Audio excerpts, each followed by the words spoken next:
Cette petite boucle, c'est une petite boucle de 2,5 km à peu près, qui est surtout là pour se mettre un peu en jambes et puis surtout un peu étaler le peloton et que les gens après ça se bouscule pas quand ça va devenir peut-être un tout petit peu plus technique, on a des petits chemins. Et là on aborde quelque chose qui me paraît bien sympathique, un petit pont, c'est ça? Voilà, c'est un petit pont qui passe sur la rivière, donc il ne faut pas se louper parce que sinon on prend un petit bain et l'eau risque d'être un peu fraîche. Attention, il y a un petit franchissement de pont, le pont est très joli, mais il peut être sans doute un peu glissant avec la nuit, avec la rivière dessous, donc juste faire attention, on a sa frontale, on regarde bien, on prend son temps parce que les difficultés sont loin d'avoir commencé, donc ça serait dommage. C'est une course de nuit, donc il est un peu différent, comme en approche de course, les gens des fois ont un peu d'appréhension de courir la nuit.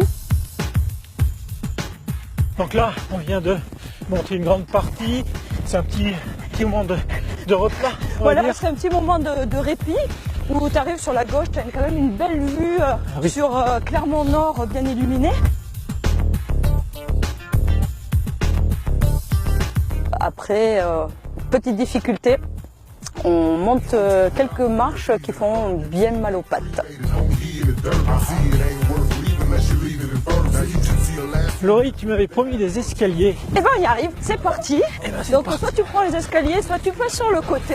Oui, c'est vrai qu'il y a deux options. Voilà, deux options. À voir. C'est un peu taillé à la serpe, droit dans la pente. Là pour le coup, ça fait bien monter le cardio tout de suite. On peut choisir son chemin un peu à côté des marches, un peu sur les marches. Il y aura quand même un peu de monde, donc les gens passeront où ils pourront aussi. C'est pas des escaliers, ce sont des haies. Voilà, c'est ça. Là pour le coup, il y a de quoi bien faire monter le cardio et bien se lancer pour la suite. On a compris qu'on était vraiment bien dans la difficulté là, mais avec la récompense quand même d'une des premières belles vues nocturnes du parcours.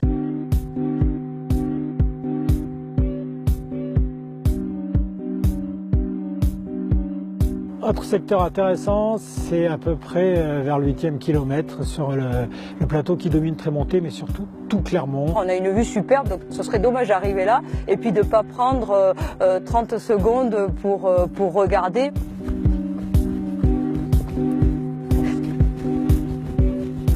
Voilà, il y a une descente au niveau de l'ancienne carrière qui, suivant la météo, peut être très glissante.